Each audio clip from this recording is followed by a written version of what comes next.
All right, everybody, what's going on? And welcome to today's edition of Swag Talk, the show we cover the swag inside and out. I am your tour guide around the swag, C Wells, coming at you. And we're going to talk about these two games coming up tomorrow. Got an NIT First Round Game with Alcorn and Texas A&M, and an NCAA Tournament First Four matchup between Texas Southern and the Texas A&M Corpus Christi Islanders. So we're going to kind of talk about these two games, what to expect from the opponents, and everything like that. So we're not going to waste a lot of time, and we're going to jump directly into this as usual. There's the socials on the screen. You can check those out. Don't forget to subscribe to the channel and like the videos, share them, and hit that notification bell so you can be alerted to anytime I drop any content. I usually drop on a Wednesday, Sunday schedule, but with the tournament, I've been dropping on different days. So um, make sure you check it out and hit that notification bell so you can be alerted to whenever these videos pop off. So like I said, we're not going to waste a lot of time with this, man. We're going to go ahead and get in and get out. First and foremost, we're going to talk about the NCAA tournament first round, where the first four, Texas Southern gets in, and they will be taking on Texas A&M Corpus Christi. This is a Texas A&M Corpus Christi is a team. They finished 7-7 in the Southland Conference. They 23-11 overall. They are on a 4-game winning streak, winning their last regular season game and then their 3 tournament games. Just take a look over their schedule. Some games of note: they lost to Texas A&M, who is Alcorn's opponent. They lost that game 86-65. They beat Texas San Antonio. That's a mid-major team, 77-58. Let's see. They lost to Minnesota 79-71. Notre Dame beat them 83-73, and then they got into conference play after that. So not a lot of wins in non-conference, but they did beat some like-sized teams of theirs. They beat Omaha, Lamar, Texas Rio Grande Valley, teams like that. Denver and Ooey Pooey, Indiana University, Purdue University, Indianapolis. Call it Ooey Pooey. Let's take a look at some of their statistics and some of the guys to keep an eye out on. Like I said, this team was 7-7. They averaged 76 points per game. They allowed 69 points per game. That gives them a scoring margin of 7 plus 7. Field goal shooting, they shot 44% from the field, 33% from the 3-point line, and 74% from the free throw line. They average 27 field goals made per game, and they make about 6.5 threes per game. They make about 16 free throws per game as well. The opponents shoot 31% from the 3-point line. They shoot 41% from the field and 75% from the free throw line. Rebounding, they average 38 rebounds per game. The opponent's 33.8. That gives them a rebounding margin of plus 4.8. Assists, they average 15 assists per game. The opponent's 12.9. Turnovers, they average 14.5 turnovers per game. They force 16.6, which gives them a margin of plus 2.4. So they force more turnovers than they commit. Not many, but they don't really force a lot of turnovers, and they don't turn the ball over a lot themselves. Points off of turnovers, they average 18.9 points per game off of turnovers. The opponents 12.8 steals. They average 8.5 steals per game, and they allow 6.5 steals per game. So numbers kind of similar. 1.7 blocks per game, and the opponents block 4 shots per game. So they get a lot of shots blocked. TSU does block a lot of shots with Gresham in the middle, and Nicholas also can get after it. So that can be a plus for TSU as a matchup. Looking at their just kind of look at some of the size of their players as I get this to come up. Their tallest guy, I believe, is 6'9". Their center, Stephen Farmade, he's 6'9". They have about 2 or 3 6'8" guys. So they go from like 6'1" to 6'8" and a 6'9" guy. So that's similar to Texas Southern. Not a lot of size difference there. Like I said, the teams on our level don't necessarily have a lot of really big guys. You might top out at a 6'10", 6'11" guy, but they they have their guys about the same height. Their leading scorer is Isaac Mashida. He averages he averages 12 excuse me. He averages 13 and a half points per game. He shoots 53% from the field, so he's a guy that's going to score inside in the mid range and inside close to the basket. He's only taken 28 threes on the season, and he's may average 28% 3-point shooter, 8 of 28. So he's not going to shoot a lot of threes. Travian Tennyson is their second leading scorer at 11.8 points per game. He shoots 36% from the 3-point line, 71 of 194. I think he is their leading 3-point shooter. Simon Fryer he shoots 37% from threes, and he has 50 of 135. So he's made more threes than Tennyson, but he's taken less. So those are the two guys that shoot a good volume of threes, and they have a pretty high percentage. Tennyson, he shoots from the field. He shoots 39% from the field. Terrion Murdix, he shoots 45% from the field. Simon Fryer, that's their center, he shoots 44% from the field. And Delarius Keys shoots 49% from the field. So they have a good mix of guys that can score inside. They have a couple guys that shoot 35 plus from 3-point line. So, they have like 3 guys that shoot above average from the 3-point line. Free throws, the leading free throw shooter is Miles Smith. He shoots 86%. Tennyson shoots 84%. Mashida 78%. Rebounding, the leading rebounder is Isaac Mashida. He averages 9.5 rebounds per game. So he averages nearly a double-double, 13.5 points, 9.5 rebounds. So he's a guy you really want to keep an eye out on at all time. Delarius Keys averages 6.1 rebounds per game. Terrion Murdix averages 4.3 rebounds per game. Simon Fryer, 3.3 rebounds per game. Assists, the leading assist man is Terrion Murdix. He has 129 assists. Jalen Jackson has 108. The leading steals man is Murdix, and he has 64 steals. And Jackson has 49. The leading block man is Simon Fryer. He has 20 blocks on the season. And Stephen Fermaid has 10. That's the only 2 guys in double digits in blocks. So this team, they're a pretty balanced team. They don't really have that one guy that's gonna go out there and get a ton of points, but they seem to be pretty balanced. The guy I really think you need to look out for is Mashida, because he is basically the go-to guy. He's a leading rebounder and a leading scorer. So as he goes, the team is gonna go as he goes. Let's look at a couple game highs. They scored 111 points in Southwestern Texas. They made 41 field goals in that game. They shot 85 field goals against Nicholls State. They made 11 threes, which is a game high, also against Southwestern Texas. They attempted 30 threes against Nicholls.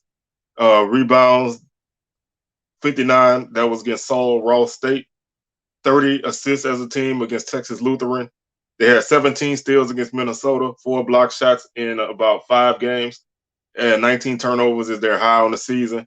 28 fouls is their high as far as fouls go. Mashida is he has their game high as a player, 28 points against Texas Rio Grande Valley. Tennyson and Fryer, they both made 5 threes in a game. They did that 4 times. Tennyson has attempted 12 threes in the game. That's his most. Rebounds, Mashida, 17 rebounds against McNeese, season high.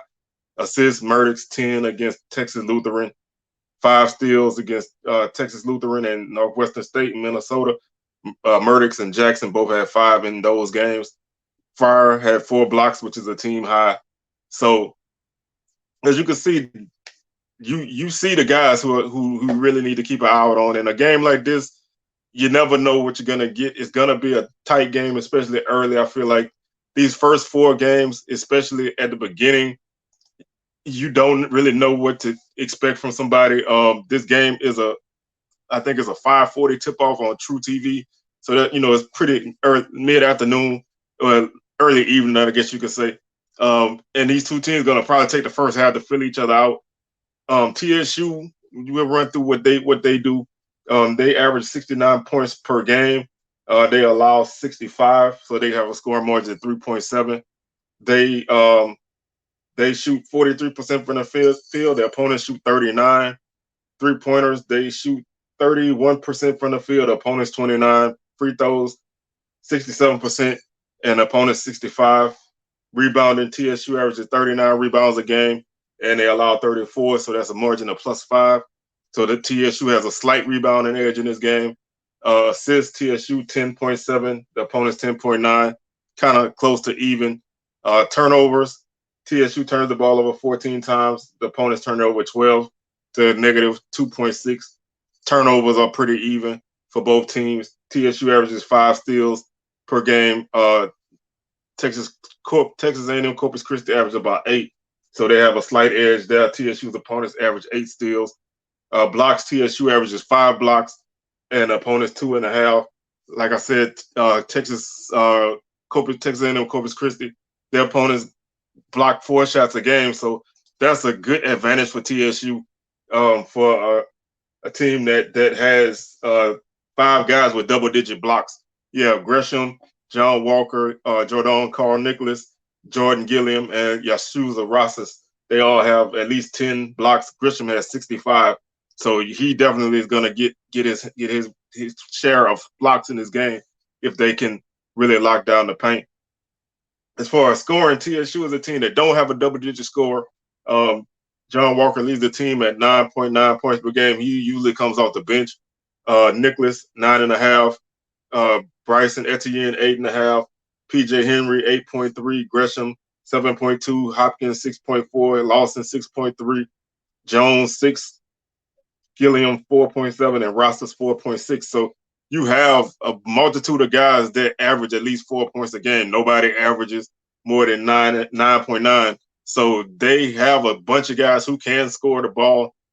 They don't have that go-to guy. Now, a guy like PJ Henry can get hot like he did in the tournament and, really wreck shop that way. Or a guy like John Walker can come off the bench and do work there too. So this team, obviously they are a balanced team. They are, like we say, they're built for this time of year. So I really like TSU's chances in this game because I think they match up pretty well with this team. Size-wise, I think TSU has enough size to counteract what they do, and the TSU's guards are really good and active, and I think they can give Texas A&M Corpus Christi some problems. They have to make sure that they keep an eye out on Mashida because that's their top guy. So keep an eye out on him, and you should be okay.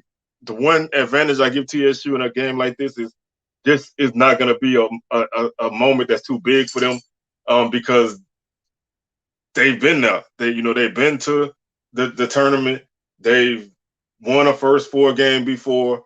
So all of this is nothing new for them. And I think they can handle this.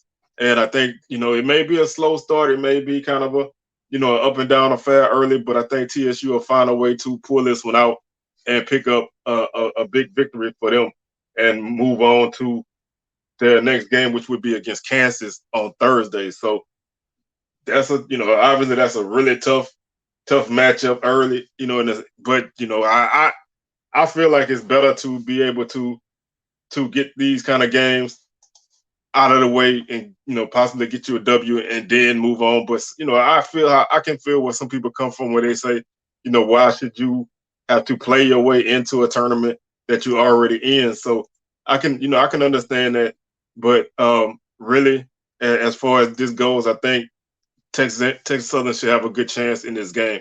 So moving on to our next game, which is the NIT first round between Alcorn and Texas A&M. If you're in the area and you want to turn out, man, this game is free to attend. Texas A&M announced that this morning. So if you're in the area, College Station, Dallas, wherever, you want to hop down there on Tuesday night and catch this game, you can get in free. So, come out and support the Braves as you can. They're gonna need it. So Texas A&M comes in off of making a really nice run in the SEC tournament. They basically they basically made it to the SEC championship game where they lost to Tennessee 65-50. They beat the top seed Auburn and one of the higher seeds Arkansas to get there as well as beating Florida. So they played 4 games in 4 days. If it's anything that I would keep my eyes on, it would be fatigue. Four games in 4 days, turn around and playing on Tuesday. That can catch a team off guard. If the game can have some tempo to it. But that's up to Alcorn if they can play a smart game and get a good tempo going. A&M was 23-12 on the season. They're 9-9 in the SEC. They finished out the regular season with a loss, and then they won 4 straight to close out the tournament. Scoring, they average 72 points per game. They allow 66. That's an average of 5.9. A score margin of 5.9. They shoot 44% from the field. They shoot 33% from the 3-point line. They make about 6.9 threes per game. The opponents shoot 32% from the field, 3-point line, and 41% from the field. Free throws, they shoot 69%, so they're not a really good 3-point shooting team. The opponents shoot 73. So that can be, if you can, I don't advocate putting teams on the line, but if a team that doesn't shoot well at the line, if they get there and they miss a couple, you never know what might happen with you. Rebounding, they average 35 rebounds a game. The opponent's 34.6. Assists 13.8 per game for the Aggies, 14.9 for the opponents. They turn the ball over 13.4 times per game. The opponents turn it over 17.1. That's a margin of 3.7. They average 19.4 points over turnovers. The opponent's 13.2. They average 10 steals per game, so they do a good job of getting steals. So that's going to be a problem for Alcorn. 7.4 steals for the opponents, and they average 3.5 blocks per game. But the opponents block 4.7 shots per game. Looking at the individual people, the leading scorer on the season is Quentin Jackson. He averages 14.6 points per game. Henry Coleman averages 11.2, and Tyrese Bradford averages 10.9. Wade Taylor averages 8.2. Marcus Williams 7.9, and then there's Andre Gordon and Hassan Diarra. They both average 5.9 points per game.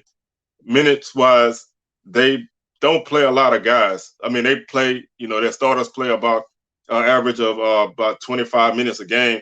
And then they have 3 or 4 guys off the bench that average double-digit minutes. So they do have a nice rotation that they can bring in. Looking at their minutes, they play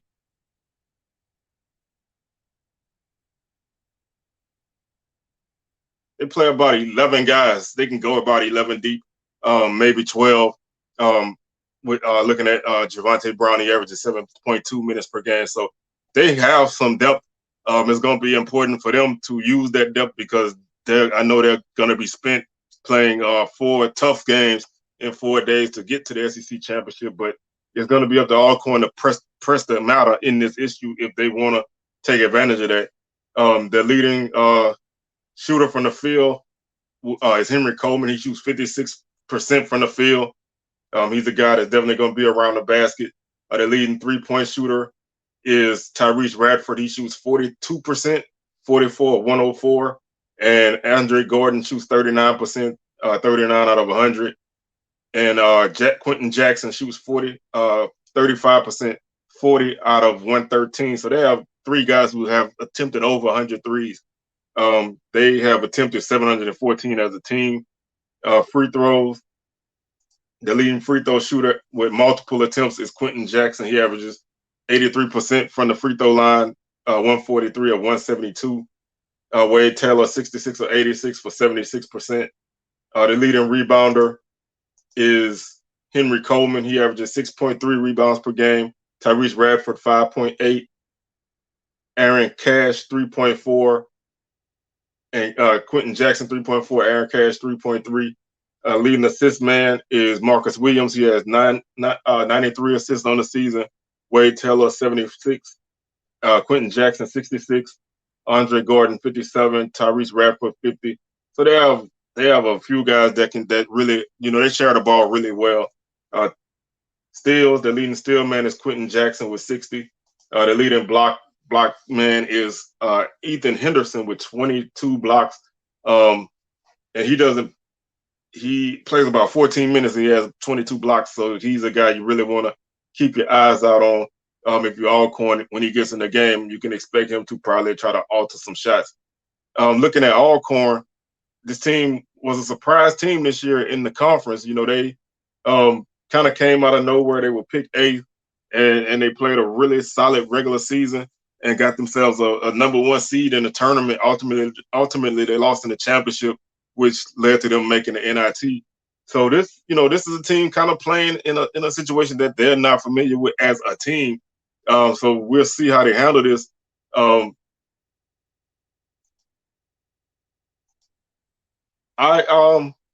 went 17-16 on the season, 14-4 in the regular season. They averaged 66.6 points per game. They allow 71. That's a margin of minus 4.3.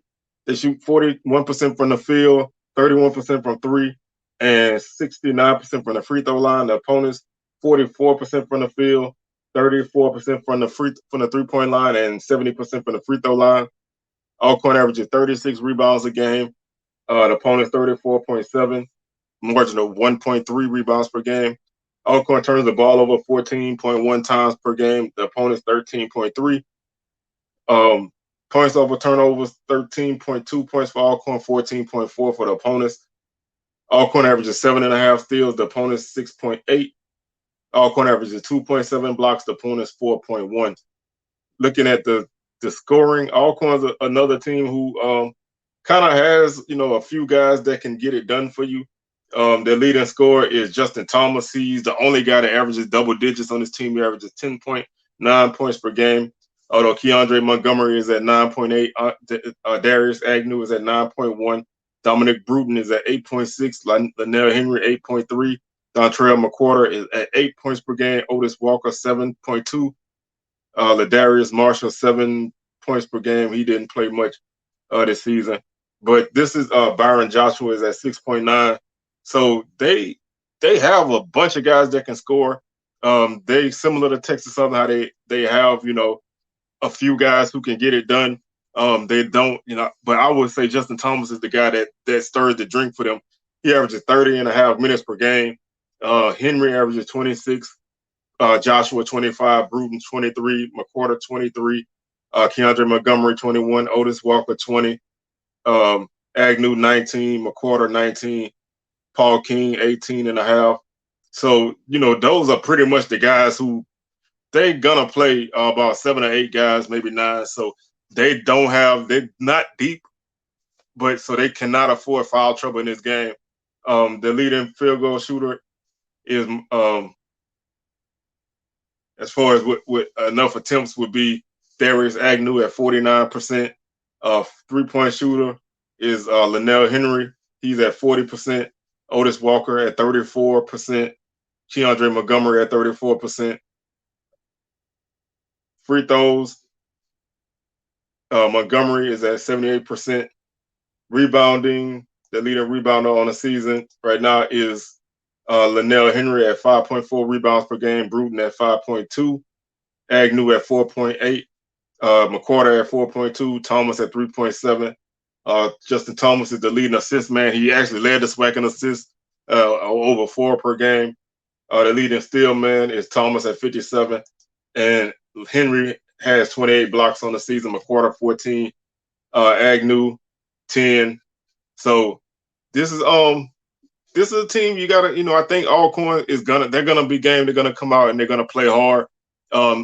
Catching A&M right now, A&M's hot, so it is really imperative for Alcorn to control the tempo in this game.